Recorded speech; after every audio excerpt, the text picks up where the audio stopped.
Surprise দিতে গিয়ে নিজেই সারপ্রাইজড হয়ে যায় অনু। তার সামনে একটি মেয়ের সাথে বিব্রস্ত অবস্থায় শুয়ে আছে। হঠাৎ দরজায় খোলার আওয়াজে দুজনে ফিরে তাকায় ও চমকে যায়।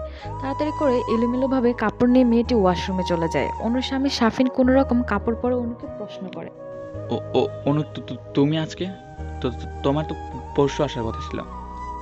অনুর বুক ফেটে কান্না আসছে, তারপরও নিজে কান্নাকে সংযত রেখে সে বলল, কেন আজকে এসে কি তোমাদের এই অবস্থায় দেখে কি খুব বেশি সমস্যা করে দিলাম? দেখো অনু, আই ক্যান এক্সপ্লেইন। এরই মাঝে ওয়াশরুম থেকে মেয়েটি বেরিয়ে এলো। অনু আর নিজেকে ঠিক রাখতে পারলো না, অজরে কান্না করতে লাগলো আর আচমকা গিয়ে মেয়েটির গালে চড় দিতে লাগলো আর চিল্লিয়ে বলতে লাগলো, এই মেয়ে, তুমি কে? এখানে এভাবে কি করছিলে?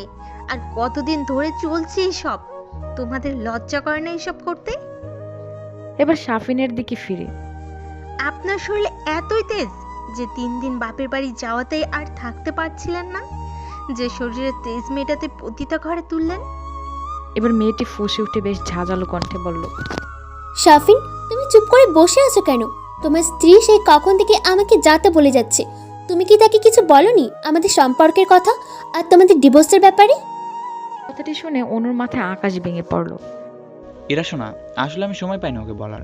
আমি ঠিক করেছিলাম ও বাবার বাড়ি থেকে ফিরলে ওর সাথে ডিভোর্সের ব্যাপারে কথা বলবো। এর আগেই ডিভোর্স? কিসের ডিভোর্স? শাফিন কি বলছে এই রাস্তার মেয়েটা? একটা রক্ষিতার কথাই তুমি আর কিছু বলতে পারলো না অনু, তার আগে শাফিন এলোপাথারি মারতে লাগলো। তোর সাহস তো কম না? তুই আমার সামনে আমার ইরাকে বাইরের মেয়ে বলিস, রক্ষিতা বলিস? আজকের পর আমি আর তোর মুখ দেখতে চাই না। আমার চোখের সামনে থেকে চলে যাবি সারা জীবনের জন্য। আর কিছুদিনের মধ্যে ডিভোর্স লেটার পেয়ে যাবি। বলে আর শাফিন ঘরে থাকলো না, বাইরে বের হয়ে গেল। এবার ইরা অনুর সামনে গেল। দেখলে তো কারস্থান কোথায়। তারপর ইরাও বের হয়ে গেল ঘর থেকে। দরজার পাশে বসে কান্না করছে অনু। ওঠার শক্তিটুকু নেই শরীরে। এর আগে কখনো গায়ে হাত তোলেনি শাফিন, কখনো জোর গলায় কথা পর্যন্ত বলেনি। আর আজ সব শেষ হয়ে গেল। কি কমতি ছিল তার মধ্যে? কিছুদিন ধরে অনু শাফিনের ব্যবহার লক্ষ্য করছিল। আগে অনু দুষ্টুমি করলে শাফিন খুশি হতো, আর এখন বিরক্ত হয়। প্রত্যেকটা কাজে নানান ধরনের কথা শোনায়, যার তার সাথে তুলনা করে আর খারাপ ব্যবহার করে। কিন্তু কিছুক্ষণ পর আবার মাফ চেয়ে নিত, বলতো কাজের চাপে মাথা গরম থাকায় এরকম ব্যবহার করে। তাই অনু শাফিনের ব্যবহারগুলো মেনে নিয়েছিল। শাফিন আর অনুর বিয়ে ছিল প্রেমের বিয়ে। 2 বছর সম্পর্কের পর শাফিন আর অনু পালিয়ে বিয়ে করে। শাফিন বেকার থাকায় অনুর পরিবারের লোক তাকে মেনে নেয়নি। তাই তো 22 বছরের ভালোবাসাকে পায়ে ছেলে শাফিনের হাত ধরে পালিয়ে গিয়েছিল। ভেবেছে কিছুদিন পর সবাই মেনে নেবে, আর মেনেও নিয়েছিল তাদের বিয়ের প্রায় 1 বছর পর। শাফিনের পরিবার বলতে ওর মা, বড় ভাই, ভাবি ছিল, কিন্তু চাকরি হবার পর শাফিন আলাদা হয়ে যায়। অনুর শাশুড়ি অনুকে পছন্দ করতেন না, উঠতে বসতে নানান ধরনের কথা শোনাতো, ভালো ব্যবহার করতেন না কখনো। তবু কখনোই তার মুখের উপর কোনো কথা বলেনি অনু। তার সব কথা মানতে চেষ্টা করত, যথেষ্ট সম্মান করতো অনু তার শাশুড়িকে। শাফিনের ভাবির সাথে ভালো সম্পর্ক ছিল অনুর। সম্পর্কে যা হলেও অনু আর রিধির সম্পর্ক ছিল 2 বোনের মতো। অনু ভাবির নাম রিধি। অনু বাবা মায়ের একমাত্র সন্তান, আর রিধি অনুকে নিজের ছোট বোনের মতো স্নেহ করত। আর শাফিনের বড় ভাই শাওন তাকে ছোট বোনের মতো আদর করত। বিয়ের প্রায় 1 বছর পর অনুর পরিবার মেয়েকে মেনে নেয় অনুকে, তাই প্রায় যাওয়া আসা করত সেখানে। কিন্তু থাকতে পারতো না শাফিনের কারণে। তার কথা মতো অনুর বুকে মাথা না রেখে নাকি ঘুমাতে পারতো না। তাই অনু সারাদিন তার বাবার বাসায় থাকলেও রাতে শাফিন এসে তাকে নিয়ে যেত। কিন্তু অনুর মায়ের শরীর খারাপ থাকার কারণে কিছুদিনের জন্য তাকে থাকতে হয়েছিল, আর 2 দিন পর আসার কথা ছিল। কিন্তু হঠাৎ মাথা ঘুরে পড়ে যায়। তারপর ডাক্তার দেখানো হলে ডাক্তার কিছু টেস্ট দেয়। রিপোর্ট পাওয়ার পর জানতে পারে অনু প্রেগনেন্ট। তার জন্য অনু শাফিনকে সারপ্রাইজ দিতে 2 দিন আগেই বাসে এসেছে। কিন্তু তারপর যা হলো তার জন্য সে মোটেও প্রস্তুত ছিল না। অনুর শরীরের আঘাতের থেকে মনের আঘাতটা বেশি ছিল। সে শাফিনের এমন পরিবর্তন মেনে নিতে পারছে না। বহু কষ্টে উঠে দাঁড়ালো অনু। তারপর বারান্দার দোলনায় বসে পড়লো। তার প্রেগন্যান্সির খবর আর দেওয়া হলো না শাফিনকে। শাফিনের সাথে কথা বলতেই হবে তারপর সে চলে যাবে শাফিনের জীবন থেকে সারা জীবন।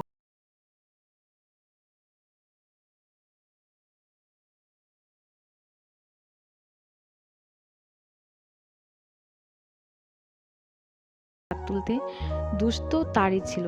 গায়ে হাত না তুলে বোঝানো উচিত ছিল যে সে থাকতে চায় না তার সাথে। হয়তো ভালোবাসাটা নেই আগের মতো। আচমকা শাফিন তার হাতে আঘাত করতে লাগলো। এই হাত দিয়ে সে অনুকে মেরেছে। কেন জানি তার বুকে চিনচিন ব্যথা করছে। কিন্তু সে তো অনুকে ভালোবাসে না। তাহলে কেন এমন হচ্ছে? মায়ায় পড়ে? হয়তোবা হয়তো অনেকগুলো দিন একসাথে থাকার কারণে মায়া হয়ে গেছে, তাই তার এত কষ্ট হচ্ছে। মেয়েটার তো কোনো দোষ নেই, ও তো তার সর্বোচ্চ দিয়ে সংসার রাখার চেষ্টা করেছে। শাফিনের ভালো লাগা খারাপ লাগাগুলো নজর দিয়েছে। অসুস্থ হলে সেবা করা, সকালে অফিসে যাওয়ার আগে সবকিছু গুছগাছ করে দেওয়া, রাত্রে নিজে না খেয়ে ডিনারের জন্য অপেক্ষা করা, সর্বোচ্চ চেষ্টা করেছে মেয়েটা। কিন্তু সময়ের সাথে সাথে কিভাবে জানি ভালোবাসাটা হারিয়ে গেছে মন থেকে। হয়তো ইরার ঝাঁঝালো রূপ দেখে, তার স্টাইল দেখে, কথাবার্তার আচরণ সবকিছুতেই শাফিন মুগ্ধ হয়, যা আগে অনুর জন্য হতো। অনু মেয়েটা বড্ড সেকেলে, সবসময় শাড়ি পরে থাকে। বিবিএ কমপ্লিট করার পরও চাকরি না করে সংসার সামলানোর জন্য গড়ে থাকে রান্না করে। সব কাজের জন্য শাফিনের উপর নির্ভর থাকে। সব কিছুতে তাই অনুমতি লাগবে, নিজস্ব কোনো স্বাধীনতা নেই মেয়েটার মাঝে। বেশি সাজগোজ পছন্দ করে না, তার হালকা কাজল, কপালের টিপ, কাচের চুড়ি আর হালকা লিপস্টিকই যথেষ্ট। সবসময় সাধারণ থাকতে পছন্দ করত। অফিসে কোনো পার্টিতে গেলে সে বড্ড সাধারণভাবে যেত। তার বন্ধুদের সাথে ভালোভাবে কথা বলতে চাইতো না, মিশতে চাইতো না, যা মাঝে মাঝে শাফিনকে বিব্রত করে দিত। তাই তো সে তাকে কখনো পার্টিতে নিতে চাইতো না। অন্যদিকে ইরা মেয়েটা যেন কোনো মডেলের থেকে কম নয়। অফিসে সব সময় টিপ টপ করে চলে, সবার সাথে হাসি মুখে কথা বলে। যে কোনো পার্টিতে সে থাকে মধ্যমণি, তার রূপের চর্চা সবার মুখে মুখে। আর সেই মেয়েটা শাফিনকে প্রপোজ করে, তাই তো সে অনুকে বাদ দিয়ে তার দিকে ঝুঁকেছে। আর সব থেকে বড় কথা যে শাফিনকে মুগ্ধ করেছে তা হলো স্বাধীনতা।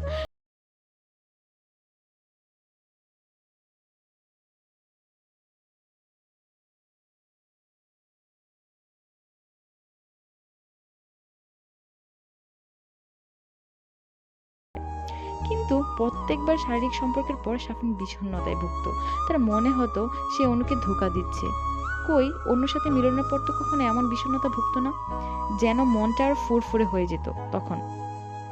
তাই তারপর থেকে শাফিন অনুর সাথে কারণে অকারণে খারাপ ব্যবহার শুরু করে। কিন্তু কেন জানি আবার গিলটি ফিল হতো যে মেয়েটার কোনো দোষ নেই, তাই সে ক্ষমা চেয়ে নিত নানান বাহানায়।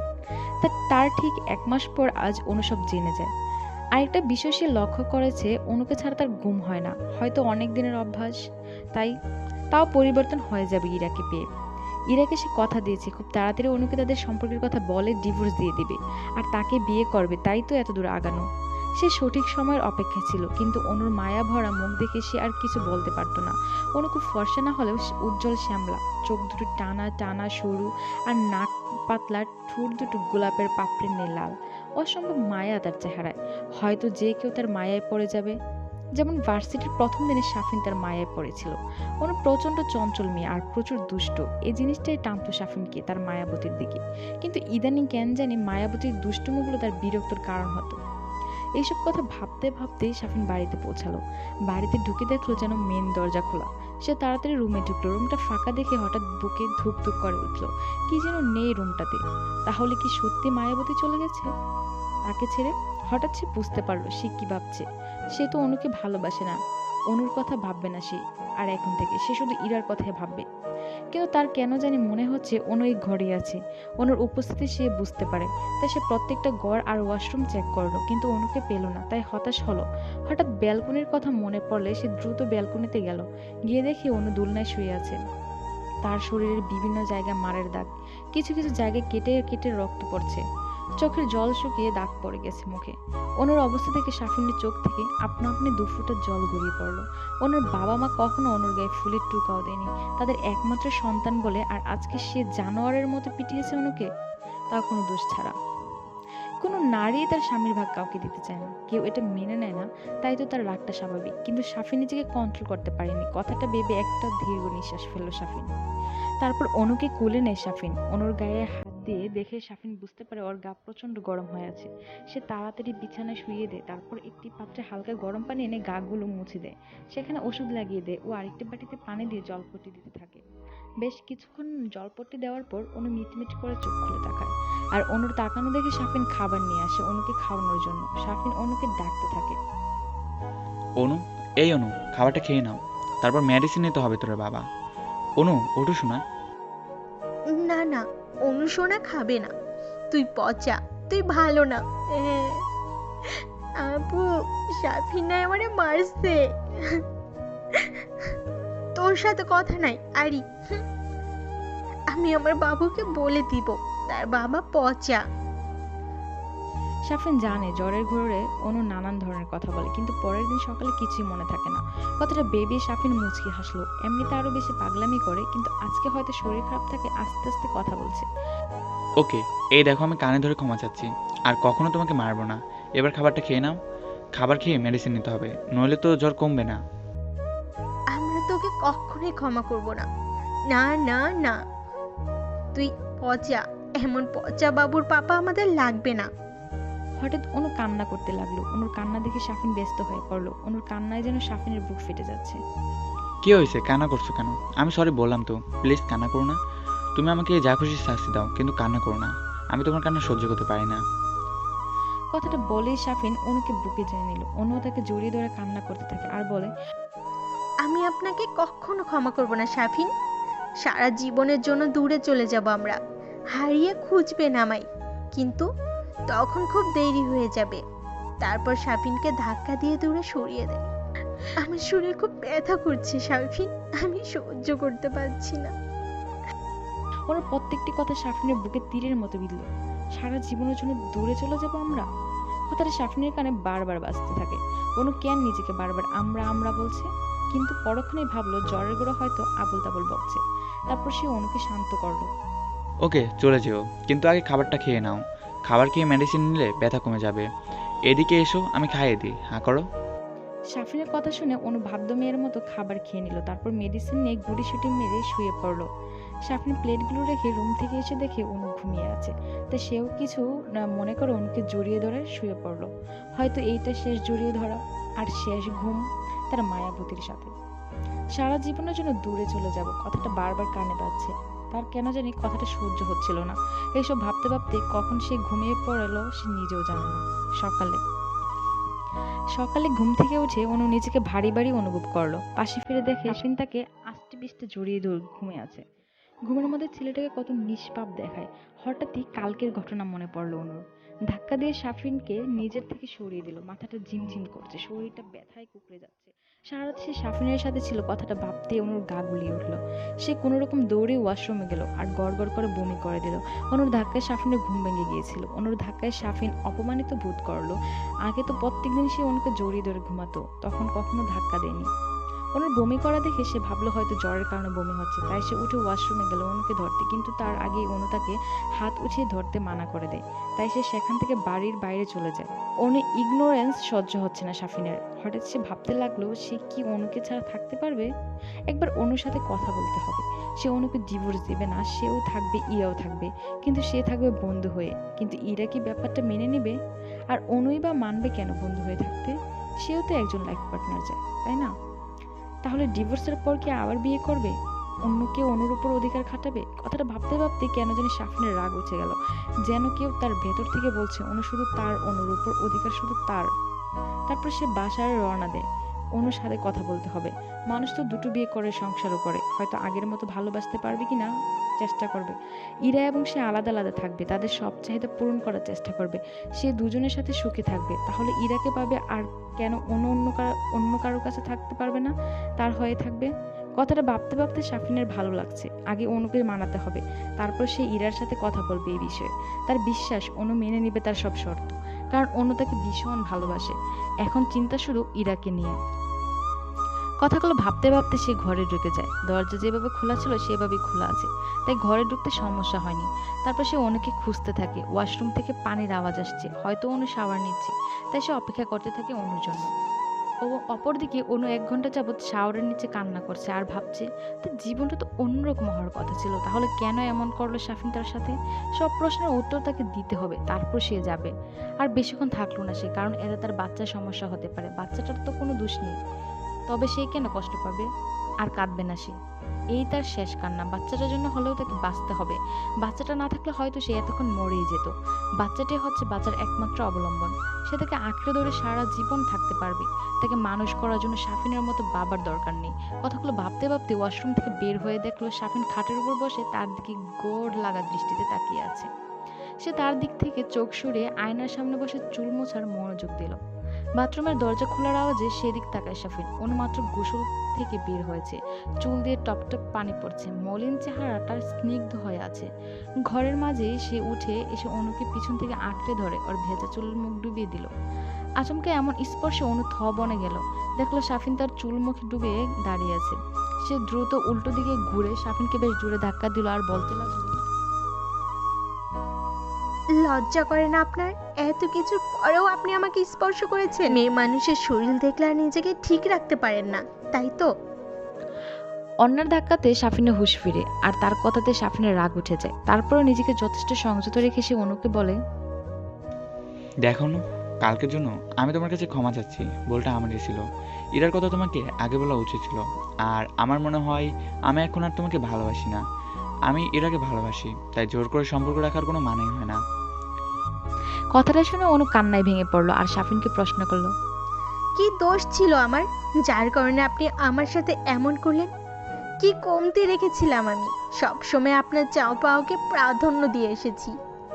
আপনার ভালো লাগা খারাপ লাগার নজরে রেখে আপনার সব কাজে আপনাকে একজন ভালো বন্ধুর মতো সাপোর্ট করেছি। তাহলে কেন আপনি এমন করলেন? কেন সাফিন, কেন আমাকে এত বড় শাস্তি দিলেন? আপনার এক কথায় আপনাকে বিশ্বাস করে নিজের বাবা মায়ের ভালোবাসাকে পায়ে ঠেলে আপনার হাত ধরে আপনার সাথে চলে এসেছি। সেই বিশ্বাসের এই মর্যাদা দিলেন?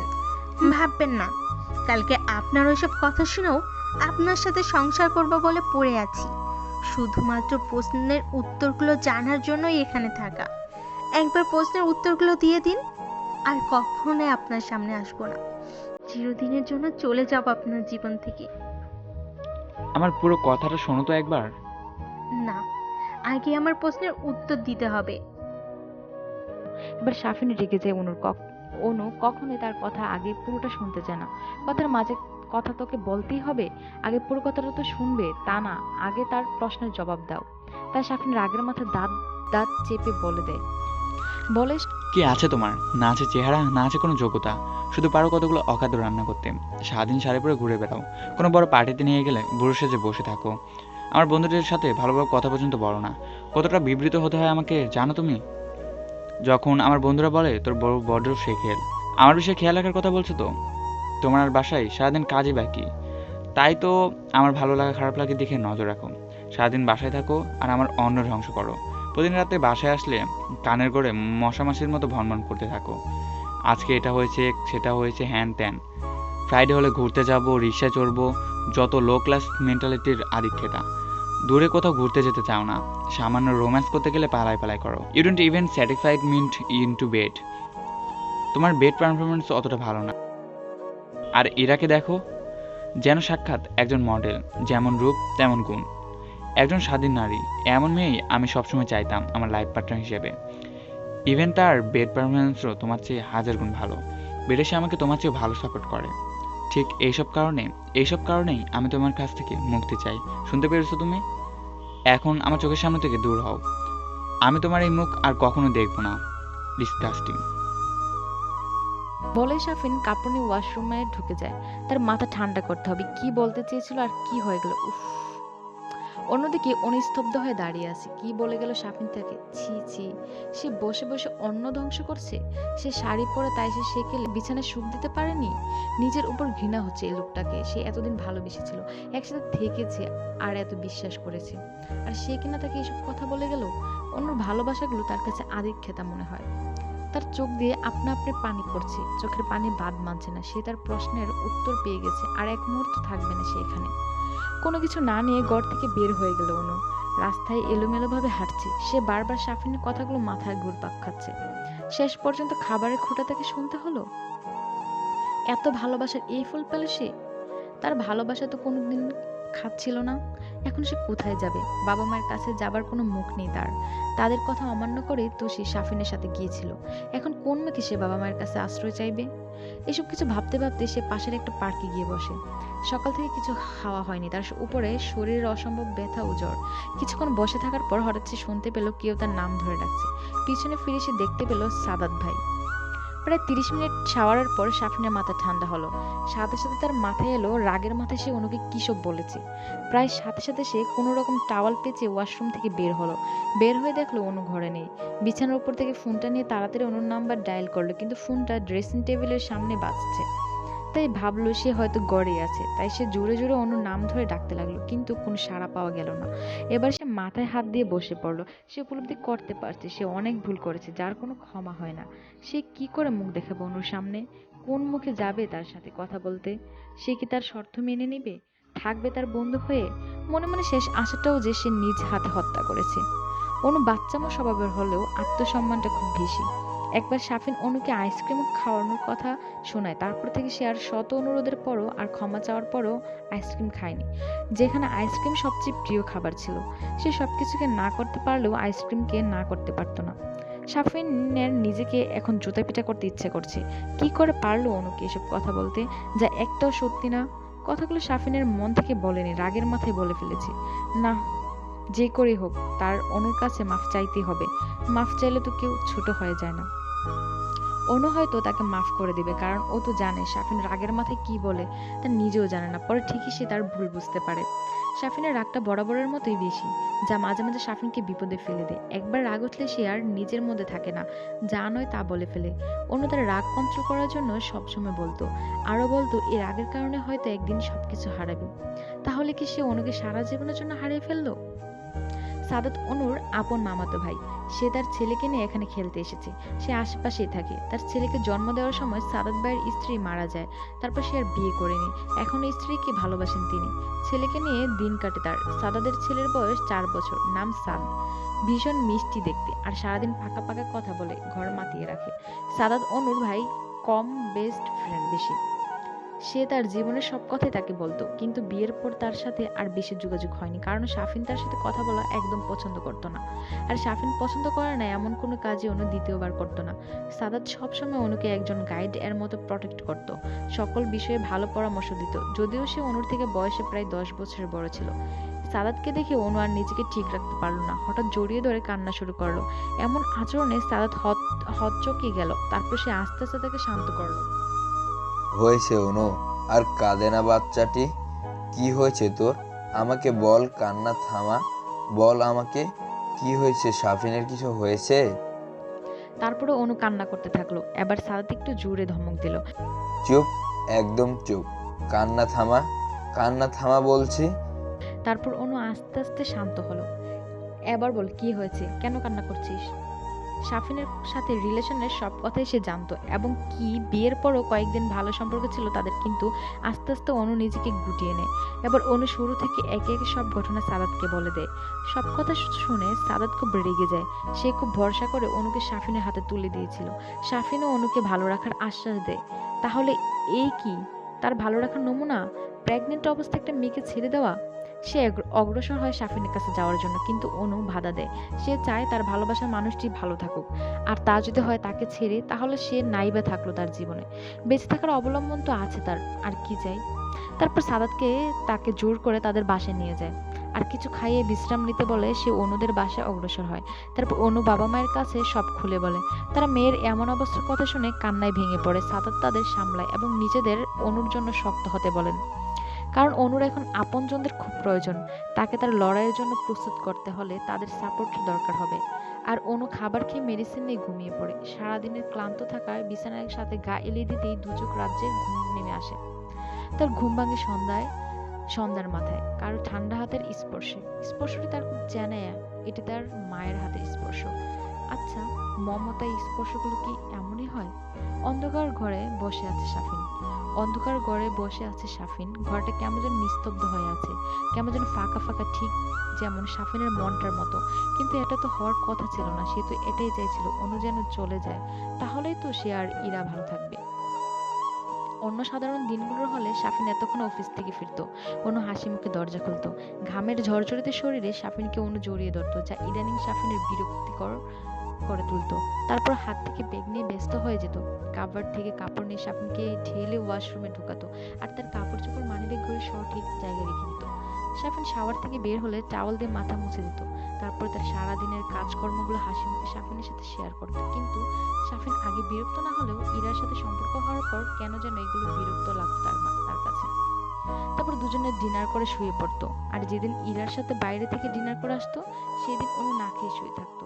তাই অনুকে খাওয়ানোর জন্য সামান্য হলেও সাফিন খাবার খেত। সাফিনের খুব ইচ্ছে করছে অনুর সাথে দেখা করতে, একটু কথা বলতে, কিন্তু না, সে বলবে না। তাই সে ইরার নাম্বার ডায়াল করলো, কিন্তু ফোন অপর পাশ থেকে ব্যস্ত দেখাচ্ছে। ঘন্টা দুয়েক আগেও ইরার সাথে কথা হয়েছে ওর। তার বেশিরভাগ কথাই ছিল হানিমুনে কোথায় যাবে, এঙ্গেজমেন্ট রিং কেমন হবে, তাদের ওয়েডিং কেমন হবে, বিয়ের পর কোথায় কোথায় ঘুরতে যাবে, এসব নিয়ে। আর আসল বিষয় ছিল কিভাবে অনুকে ডিভোর্স দেওয়া যায়। সে নাকি তার পরিচিত ভালো ডিভোর্স লয়ারের সাথে কথা বলে রেখেছে, কালকে সকালে যাবে তারা লয়ারের সাথে সরাসরি কথা বলতে। কিন্তু সত্যি সে চায় অনুকে ডিভোর্স দিতে? তার মাথায় নানান না, সে আর ভাবতে চায় না। সে আবার ইরার নাম্বার ডায়াল করলো, কিন্তু এবারও ব্যস্ত দেখায়। তাই সে চুপচাপ ব্যালকনিতে গিয়ে সিগারেট ধরে। অনু থাকা অবস্থায় সাফিনকে কখনো সিগারেট খেতে দিত না। অনু সিগারেটের গন্ধ একদম সহ্য করতে পারতো না। তাই সাফিন প্রায় সিগারেটের স্বাদ ভুলে গিয়েছিল। কিন্তু আজকে সারাদিনে সে এক প্যাকেট সিগারেট শেষ করেছে। এসব ভাবনার মাঝে ইরা ফোন ব্যাক করে। রাত তখন 10টা বেজে প্রায় 30 মিনিট। অনুকে নিয়ে তার বাবা মা বাড়ি ফিরেছে। আরো আগেই আসার কথা ছিল, কিন্তু সাদাত ডিনার না করে ছাড়লো না তাদের। তারা বেশ কিছুক্ষণ ঘরে আড্ডাও দিল। অনুর ছোটবেলা নিয়ে তাকে কিভাবে সবসময় সাদাত সাহায্য করতো তা নিয়ে বেশ হাসাহাসি করলো। এসবের মধ্যে অনু প্রায় চুপই ছিল, মাঝে মাঝে দুই একটা কথা বলেছে, আর বেশিরভাগ সময় চুপ থেকে মুচকে হেসেছে। অনু ছোটবেলা থেকে ভীষণ দুষ্ট ছিল, সারাদিন দুষ্টুমি করে বেড়াতো। আর সাদাত সবসময় তাকে দুষ্টুমির জন্য শাস্তি দিত। শাস্তি পেয়ে অনু মাঝে মাঝে কান্না করতো, তারপর আবার সবাই মিলে তাকে হাসাতো। এসবই ছিল অনুকে সাফিনের দেওয়া কষ্ট থেকে কিছু সময়ের জন্য দূরে রাখার চেষ্টা মাত্র। বাসায় এসে অনু নিজের ঘরে ফ্রেশ হলো। বিকেলে ঘুমানোর কারণে এখন আর ঘুম আসছে না তার। সারা সন্ধ্যায় কান্না আটকে রাখতে পারলেও এখন আর কান্না বাদ মানছে না। সে বালিশে মুখ গুজে চিৎকার করে কান্না করতে লাগলো। এর মাঝে হঠাৎ দরজা কেউ কড়া নাড়লো। সে তাড়াতাড়ি কান্না বন্ধ করে দরজা খুলে দেখলো তার মা দাঁড়িয়ে। মা, তুমি এত রাতে? কোনো প্রয়োজন ছিল কি? অনুর মা বুঝতে পারলো অনু এতক্ষণ কান্না করছিল। চোখ মুখ লাল হয়ে আছে, চোখগুলো ফুলে গেছে তার মেয়ের। জীবনটা কেন এমন হলো ভেবে সে একটা দীর্ঘ নিঃশ্বাস ফেলল। সে জানতো অনু একা থাকলে কান্না করবে, তাই তো সে সিদ্ধান্ত নিয়েছে যতদিন পর্যন্ত নিজেকে শক্ত না করতে পারে ততদিন পর্যন্ত সে অনুর সাথে থাকবে, তাকে সাপোর্ট করবে। কারণ এই সময় মায়ের মানসিক চাপের কারণে বাচ্চাদের সমস্যা হয়ে থাকে, যা মোটেও ভালো না। সে জানে বাচ্চাটা অনুর বেঁচে থাকার একমাত্র চাবিকাঠি। সাদাতের কথা অনুযায়ী সাফিন তাকে ডিভোর্স দিবে বলেছে। তাই একটা ডিভোর্সি মেয়ের একটা বাচ্চা দুনিয়াতে আনতে হইলে অনুকে শক্ত হয়ে দাঁড়াতে হবে। তার জন্য তার প্রচুর সাপোর্টের দরকার আর মোটিভেশনের দরকার, যা অনুর বাবা মা ও সাদাত দিবে। অনুকে বোঝাতে হবে ভালো থাকার জন্য কোনো সাফিনের মতো কোনো পুরুষ মানুষের প্রয়োজন নেই। তাই সে বলল, কেন? কোনো দরকার ছাড়া কি আমি আমার মেয়ের কাছে আসতে পারি না বুঝি? আমি এমনি এসেছি তোর সাথে থাকবো বলে। কতদিন হয় তোর সাথে থাকি না। অনু বুঝতে পারলো তার মা হয়তো বুঝতে পেরেছে সে এখন কান্না করেছে, তাই তার সাথে থাকতে এসেছে যাতে সে কান্না করতে না পারে। এরই মাঝে অনুর বাবা হাতে করে গরম দুধ নিয়ে প্রবেশ করে। আরে বাবা, তুমি? তোমার হাতে দুধ কেন? তোমার জন্য মামুনি এখন তোমার সাথে অন্য আরেকজন আছে। তাকে তো সুস্থ হয়ে ঘরে আসতে হবে নাকি? তার জন্য তো বেশি বেশি করে পুষ্টিকর খাবার খেতে হবে। আমি কিন্তু না শুনবো না। না, তাড়াতাড়ি করো, দুধটুকু ফিনিশ করো। কিন্তু আমি তো দুধ খাই না, তুমি জানো। প্লিজ বাবা, জোর করো না। আমি তোমার কোনো কথা শুনবো না। আমি তো তোমাকে খেতে দিচ্ছি না। আমি তো আমার নাতি নাতনিকে খাওয়াচ্ছি। আমার সাথে খেলতে হলে তো তাদের যথেষ্ট শক্তির প্রয়োজন। তাড়াতাড়ি শেষ করো, তাড়াতাড়ি। অনু বুঝতে পারলো এখন আর কথা বাড়িয়ে লাভ নেই। অজ্ঞাত অনুকে নাক চেপে দুধটুকু খেয়ে ফেলতে হলো। বরাবরই দুধ অনুর অপছন্দনীয় খাবার, তাকে জোর করে দুধ খাওয়ানো যায় না। কিন্তু তার সন্তানের ভালোর জন্য তো এতটুকু করতেই পারে। যেখানে তার বাবা মা তাকে দূরে ঠেলে না দিয়ে এত আপন করে নিয়েছে তার সন্তানের জন্য, সেখানে দুধ খাওয়ার কি এত বড় কাজ? ঠিক সেই মুহূর্তেই থেকে সে প্রতিজ্ঞা করলো সাফিনকে মনে করে সে আর কান্না করবে না। যে তাকে ভালোই বাসে না তার জন্য সে কান্না করে কেন কষ্ট পাচ্ছে। অনু তার বাবা মাকে জড়িয়ে ধরলো আর তাদের জীবনে এগিয়ে যাবে বলে আশ্বাস দিল, যেখানে থাকবে না কোনো সাফিন নামের কোনো পিছুটান। ভালো থাকার জন্য প্রথমে যা করতে হবে তা হলো এই শহর থেকে দূরে থাকা। কারণ এই শহরের আনাচে কানাচে তার প্রেম করে বেরিয়েছে, তাই এখানকার প্রত্যেকটা জায়গায় শাফিনকে মনে করিয়ে দেয়। তাই সে শহর থেকে দূরে চলে যাবে। তারপর সিদ্ধান্ত নেয় সে লেখাপড়া চালিয়ে যাবে, কারণ শাফিন তার যোগ্যতায় প্রশ্ন তুলেছে। তার থেকে বেশি যোগ্য হয় তবে সে শাফিনের সামনে দাঁড়াবে আর দেখিয়ে দিবে শাফিন কখনো তার যোগ্য ছিল না। তার অতীতকে ভুলানো সব থেকে ভালো উপায় হচ্ছে নিজেকে ব্যস্ত রাখা, এত ব্যস্ত রাখা যাতে অতীত নিয়ে ভাবার সময় না থাকে। আর এর সব থেকে ভালো মাধ্যম হচ্ছে লেখাপড়া চালিয়ে যাওয়া। শাফিন নামে যে কেউ একজন তার জীবনে ছিল তা একবারের জন্য মুছে ফেলতে চায় অনু। কিন্তু চাইলে কি সবকিছু মন থেকে মুছে ফেলা যায়? ঠিক কোনো এক গভীর রাতে দীর্ঘ নিঃশ্বাস হয়ে বেরিয়ে আসে কালো অতীতগুলো, সাথে কিছু সুখময় স্মৃতি। শাফিনের সাথে খুব তো খারাপ ছিল না সে। অনু বিবিএ কমপ্লিট করার পর বিয়ে করে, তারপর আর পড়াশোনা বা চাকরির দিকে ঝুঁকিনি সে। কারণ অনুর সবসময় ইচ্ছে ছিল বিয়ের পর সে চাকরি করবে না, সংসারী হবে। শাফিনের পছন্দ মতো রান্না বান্না করবে, ঘর গুছাবে, বাচ্চা পালবে আর শাফিনের খেয়াল রাখবে। তাই আর নিজেও পড়াশোনা কন্টিনিউ করেনি বা শাফিনও আগ্রহ দেখায়নি। ইরার কল দেখে তাড়াতাড়ি রিসিভ করে শাফিন ফোন ধরতেই জিজ্ঞেস করে, কার সাথে কথা বলছিল এতক্ষণ যাবত? কখন থেকে ফোন দিয়ে যাচ্ছে, বারবার বিজি দেখাচ্ছে। শাফিনের এই কথাটাই যথেষ্ট ছিল ইরাকে রাগাবার জন্য। সেও বলে ফেলে, কেন এখন কি তোমার কাছ থেকে পারমিশন নিয়ে আমার ফোনে কথা বলতে হবে? কার সাথে কথা বলছি, কি কথা বলছি, কতক্ষণ ধরে কথা বলবো, সব কিছু তোমাকে বলতে হবে? আমাকে কি অনু পেয়েছো যে সব কিছুর কৈফিয়ত আমি তোমাকে দেব, সব কিছুতে তোমার পারমিশন চাইবো? হঠাৎই শাফিন দমে গেল। সে শান্ত স্বরে ইরাকে বলল, সরি রা, ভুল হয়ে গেছে। আসলে মাথা ঠিক ছিল না। তারপর আমি অনেকক্ষণ যাবো তোমাকে কল দিচ্ছি, বারবার বিজি দেখাচ্ছে, তাই হুট করে মাথায় গরম হয়ে গেছিল। ভুলে বলে ফেলেছি। তুমি যার সাথে খুশি কথা বলতে পারো, আমার কোনো সমস্যা নেই। জানোই তো আমার রাগ উঠলে মাথা ঠিক থাকে না, যা তা বলে ফেলি। এবার ইরা স্বাভাবিক কণ্ঠে বলল, আমি অনু না যে তোমার আগের ধার ধরে বসে থাকবো।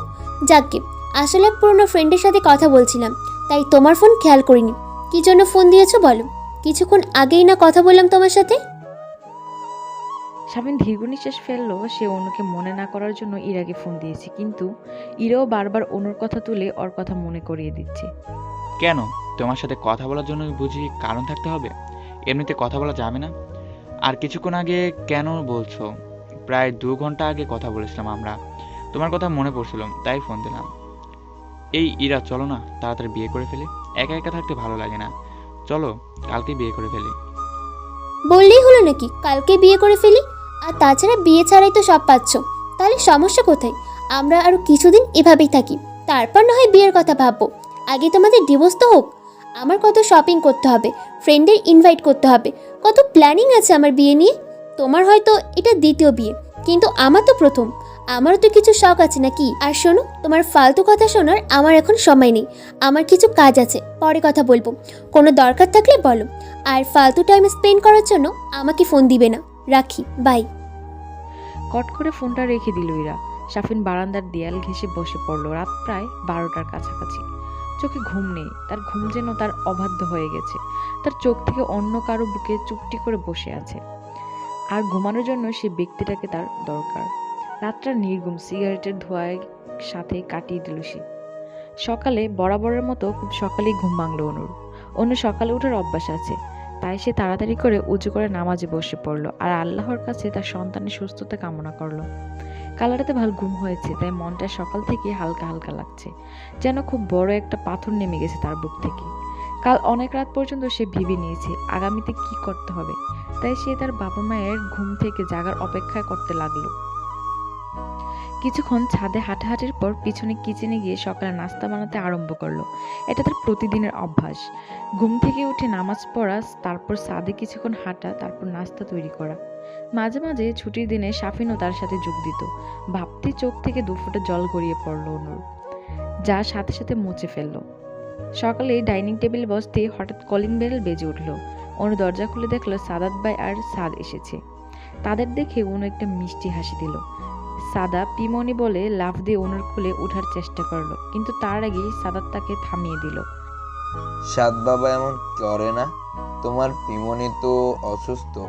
তোমার পিমনির পেটে একটা বাবু আছে, ছোট্ট বাবু। তুমি লাফ দিলে তো বাবুটা কষ্ট পাবে। তুমি কি চাও ছোট্ট প্রিন্সেস কষ্ট পাক? সাদ মাথাটা দুপাশে হেলে না বোঝালো আর উপরের দিকে হাত বাড়িয়ে দিল, মানে সে কুলে উঠতে চায়। অনু হাত বাড়িয়ে সাদকে কোলে নিল আর ডাইনিংয়ে বসিয়ে দিল, সাথে সাদকে নিজ হাতে খাবার খাইয়ে দিল। অল্প সময়ের মধ্যে অনু আর সাদের মধ্যে ভালো বন্ডিং হয়ে গেল। মাঝে মাঝে ছেলেটাকে দেখলে খুব মায়া হয় অনুর। মা কি জিনিস তা হয়তো কখনোই বুঝবে না সে। বাবা তো বাবাই হয়, মা তো এত পারে না। সে যতই ভালোবাসুক, মায়ের ভালোবাসাটাই আলাদা। যেমন মায়ের ভালোবাসা বাবা দিতে পারে না, ঠিক বাবার ভালোবাসাও মা দিতে পারে না। কথাটা ভাবতেই অনুর বুকে ছ্যাদ করে উঠল। তার সন্তানও তো বাবার আদরের থেকে বঞ্চিত থাকবে।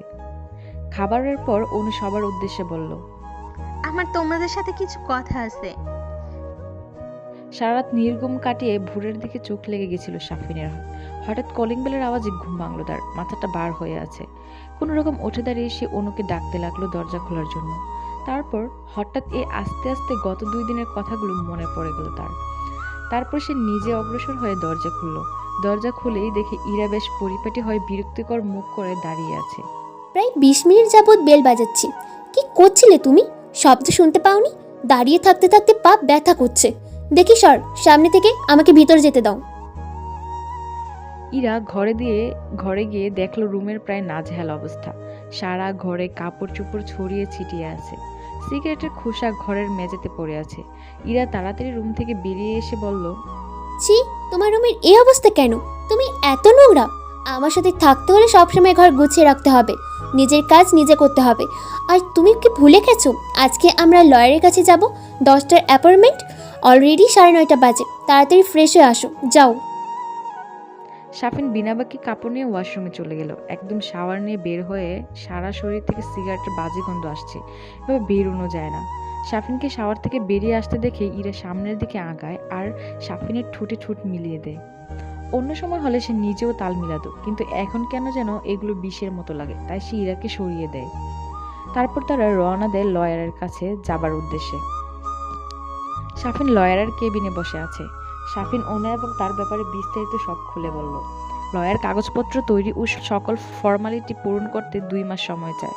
তারপর তারা কেবিন থেকে বেরিয়ে যায়, একটা রেস্টুরেন্টে গিয়ে ব্রেকফাস্ট করে নেয়।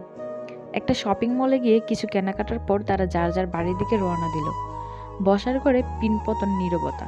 সবাই অনুর বিষয়টা ভাবছে। অনুর কথা মতে সে মাস্টার্সটা দেশের বাইরে করতে চায়, এতে শহর থেকে দূরেও থাকা হবে, আবার দেশে এসে ভালো পজিশনে কাজ করতে পারবে। কিন্তু তার বাবা মা তার সিদ্ধান্তে মানতে নারাজ। তার অনুর এই অবস্থায় অনুকে দেশের বাইরে যাওয়ার অনুমতি দিতে চাচ্ছে না। অনু একা হলেও কথা ছিল। তাছাড়া প্রেগনেন্সির সময় বিভিন্ন সমস্যা হয়, যা অনুর পড়ালেখাও ইফেক্ট করবে। আর এমনিতেও অনু তারা একা ছাড়তে চাচ্ছে না।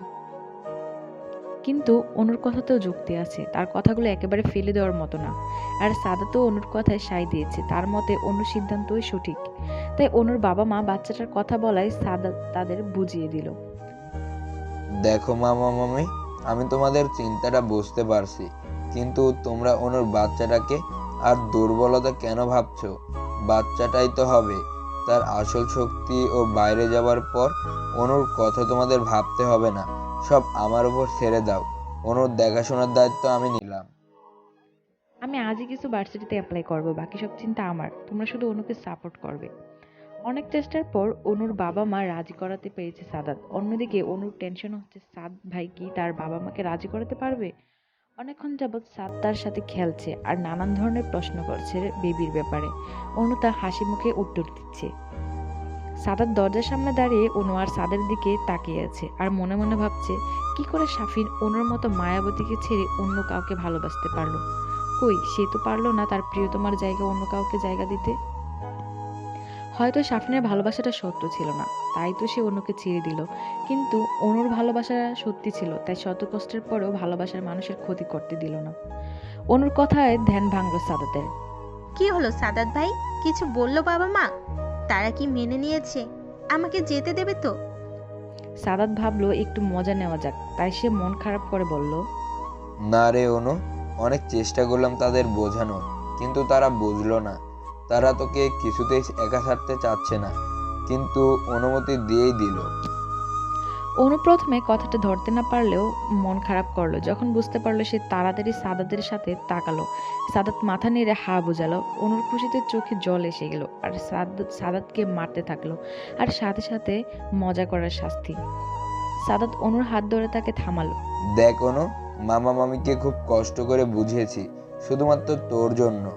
আমি তোর ভালো থাকার, সুস্থ থাকার সম্পূর্ণ দায়িত্ব নিয়েছি, তাই তোকে কথা বলতে হবে, আমার যথাযথ সাপোর্ট দিবি, কোনো কিছুতেই হেয়ালি চলবে না। খাওয়া দাওয়া করবি, রেস্ট করবি, আর তোকে কিছু বই দিচ্ছি, সেগুলো এখন থেকে পড়া শুরু করে দিবি, কারণ অ্যাপ্লাইয়ের পর এক্সাম দিতে হবে। এক্সামে ভালো রেজাল্ট করলে তবেই চান্স পাবি। আর আমাকে আরও কথা দিতে হবে, সবসময় তুই এখন যেমন আছিস তেমনই থাকবি। সব শর্তে রাজি তো? উফ, এত বড় লেকচার! ওকে ওকে আমার বাপ, তোর সব কথা মেনে চলবো, সব সময় হাসি খুশি থাকবো, ঠিক মতো খাবো, রেস্ট করবো আর লেখাপড়া করব। এবার খুশি তো? সাদাত মুচকি হেসে, তোকে কে বলেছে প্রিন্সেস হবে? আমার তো একটা প্রিন্স চাই, ঠিক সাফি। সাদাত কথা ঘুরানোর জন্য বলল, চল চল জলদি চলো, রেডি হও, তোদের তো আবার আটা ময়দা মাখতে হবে, সব সময় চলে যায়। প্রত্যুত্তরে অনু কিছু বলল না। 10 মিনিটের মধ্যে অনু আর সাদাত বেরিয়ে গেল বই কেনার উদ্দেশ্যে। তারপর সেখান থেকে হসপিটালে যাবে। ইরাকে কিছু দূর এগিয়ে দিয়ে সাফিন সেই রাস্তা পার হতে যাবে, অমনি কিছু দূর হসপিটালের গেটের সামনে তাকিয়ে সে থমকে গেল। অন্য একটা ছেলের সাথে বেশ হাসাহাসি করে হসপিটালের গেট থেকে বের হচ্ছে। ছেলেটাকে চিনতেও বেশি সময় লাগলো না সাফিনের। ছেলেটা সাদাত, অনুর মামাতো ভাই।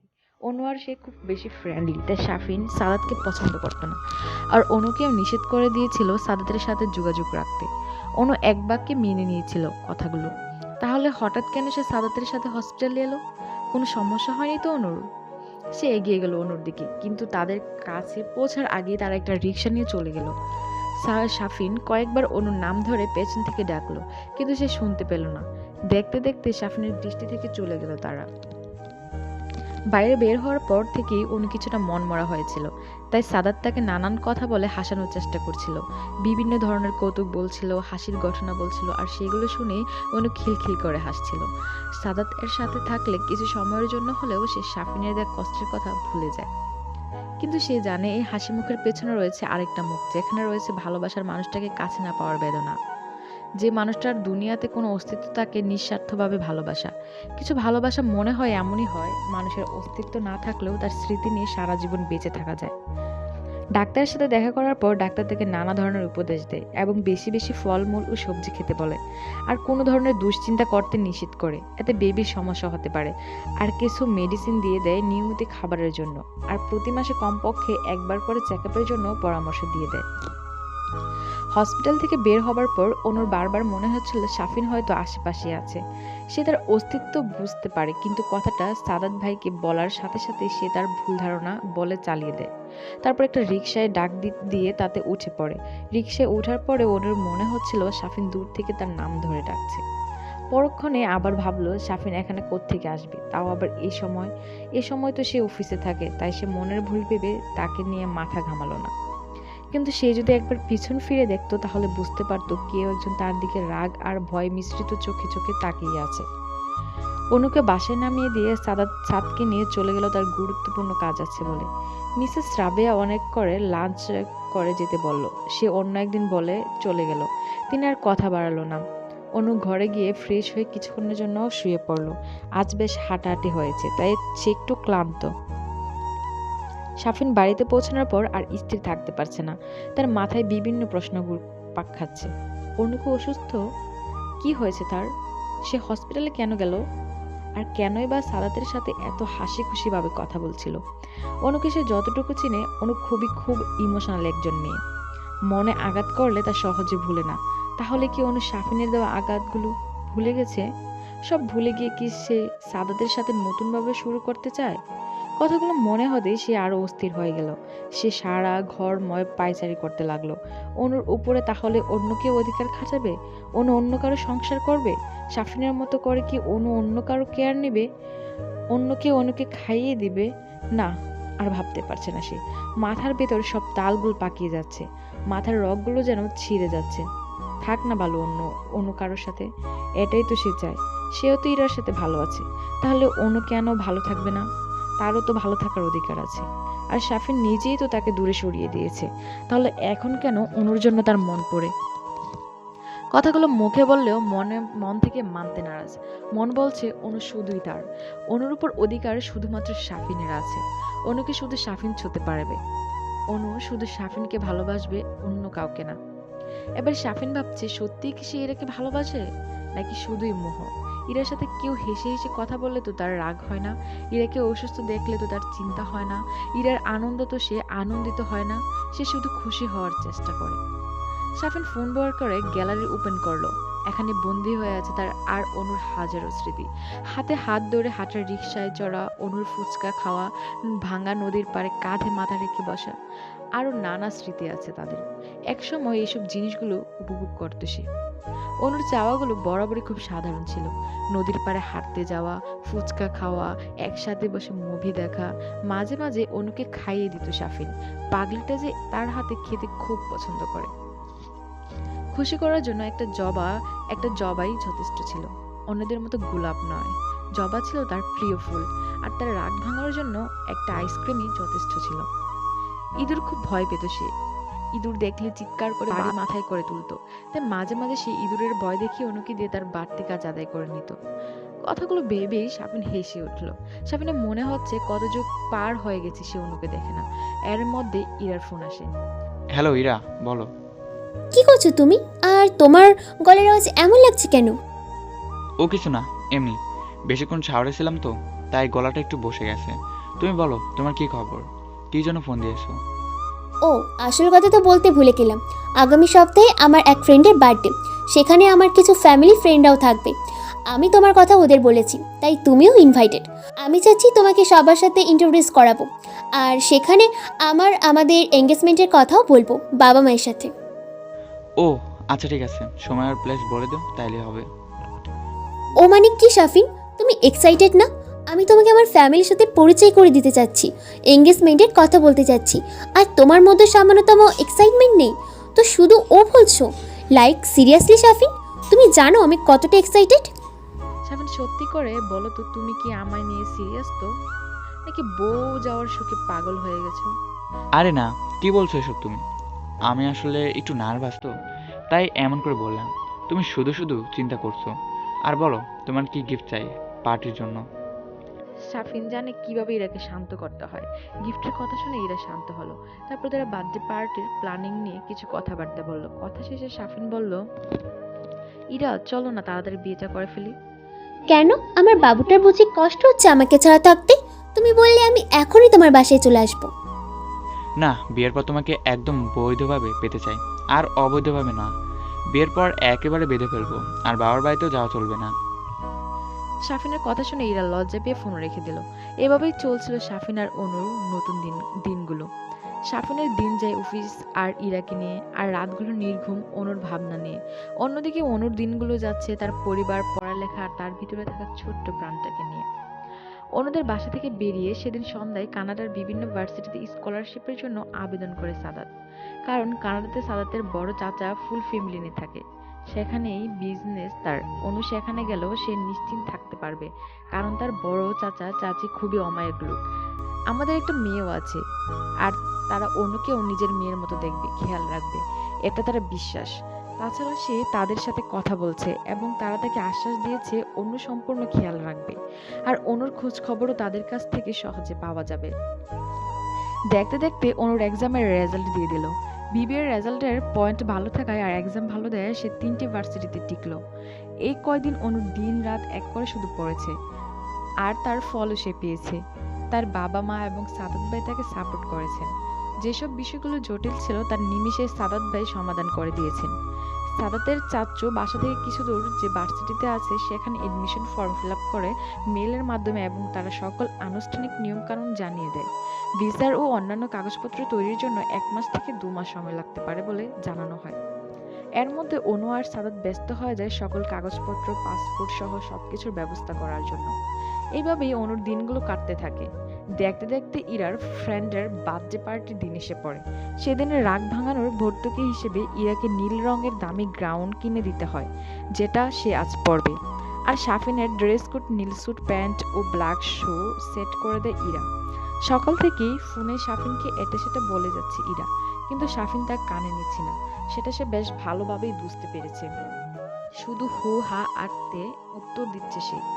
সে কয়েকদিন ধরে শাফিনকে লক্ষ্য করছে। আগের মতো দুষ্ট প্রাণোচ্ছল ছেলেটা আর নেই। সে যাকে দেখে ইরা প্রেমে পড়েছিল। চেহারাও কেমন যেন মিলিয়ে গেছে। চোখ দেখে মনে হয় কত রাত ঘুমায় না সে। কথাবার্তাও কম বলে। আগের মতো ঘুরতে বের হয় না, অফিস টাইমের পর ডিনারে যায় না। কিছু বললেই বিয়ের কথা বলে। তা ইরাও কথা বাড়ায় না। এত তাড়াতাড়ি বিয়ে করতে চায় না সে। আগে লাইফটাকে এনজয় করতে চায়। সে জানে বিয়ে করলে বাধা পড়ে যাবে। এরা ফোনটা রেখে এসব ভাবতে থাকে। ইরার সাথে কথা বলে যে শাফিন ফোনটা রাখতে যাবে, তখনই কলিং বেল বেজে উঠল। দরজা খুলে দেখলো তার মা দাঁড়িয়ে আছে। এই কয়দিনে সে তার কথা ভুলিয়ে গিয়েছিল। অনু থাকতে তার সাথে নিয়মিত কথা হতো, নিজের জন্য না হলেও অনুর জন্য। মিসেস রাহেলা অনু পছন্দ না করলেও অনুর সাথে ঠিকভাবে কথা বলতেন না, তাই শাফিনকে দিয়ে কথা বলতো। অনুর কথা অনুযায়ী এখানে এক কাজে দুই কাজ হতো। খোঁজ খবরও নেওয়া হলো, আবার মা ছেলের সম্পর্কটাও ভালো হলো।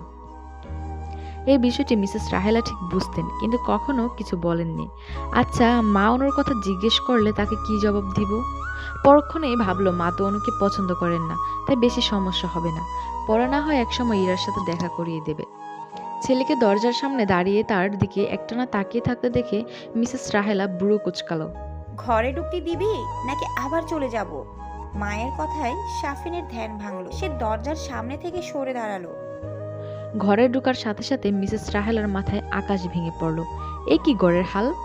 জিনিসপত্র এখানে সেখানে ছড়ানো ছিটানো, সারা ঘরে সিগারেটের ছায়া আর ময়লা পড়ে আছে। চিপসের প্যাকেট, বিস্কিটের প্যাকেট, বাসি খাবার দিয়ে ডাইনিং রুম ভরা।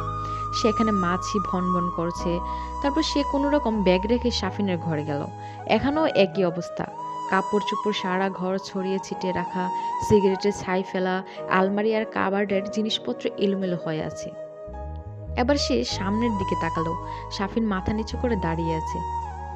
ঘরের এই কি অবস্থা শাফিন? যেন কয়েক বছর ধরে ঘরটা খালি পড়ে আছে। তুই এসব ছাইপাশ কবে থেকে খাওয়া শুরু করেছিস? আর অনু কই? তার মা কি সুস্থ হয়নি? প্রায় 20 দিন যাবত তুই আমাকে ফোনও দিচ্ছিস না। ফোন দিলে ফোন ধরিস না, কথা বলিস না। কি হয়েছে তোর? আর চেহারার এই অবস্থা কেন?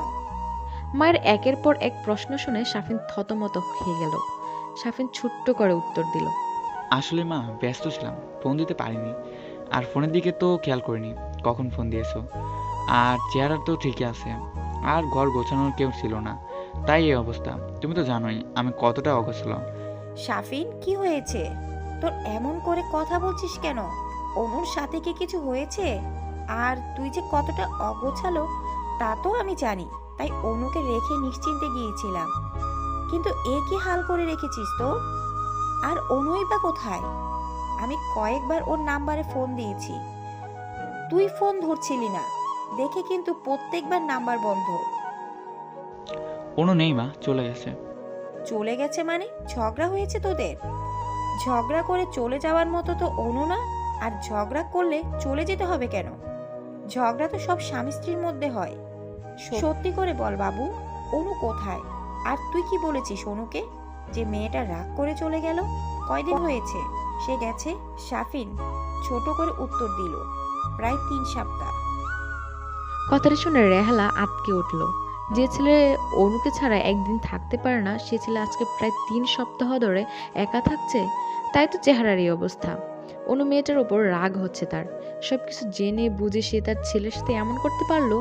এবার আসলে বেশ করে কয়েকটা কথা শুনিয়ে দেবে সে। সাহেলা সামনাসামনি যতই কথা বলুক না কেন, মনে মনে অনুকে খুব ভালোবাসে। সে জানে তার ছেলে এবং সংসারের জন্য অনু ঠিক আছে, কিন্তু আদর করলে যদি মাথায় উঠে যায়, তাই সে সবসময় টাইট দিয়ে রাখে। কথায় আছে না, শক্তের ভক্ত নরমের জম। কিন্তু এবারের অনুটার কাজটা সাহেলার মোটেও পছন্দ হয়নি। যত রাগ থাকুক না কেন, তার ছেলেকে একা রেখে কেন চলে যাবে? ফোন দে ওকে, আমি কথা বলবো ওর সাথে। আর বল রেডি হয়ে থাকতে, কালকে আমি ওকে আনতে যাচ্ছি, ওকে? তারপর দুজনে কথা শুনে বিচার করব। ফোন নেই, মা বাসায় চলে গেছে, সে আর আসবে না আমার কাছে। আমি নিজে তাকে তাড়িয়ে দিয়েছি। তাড়িয়ে দিয়েছিস মানে? তাড়িয়ে দিয়েছি মানে তাড়িয়ে দিয়েছি।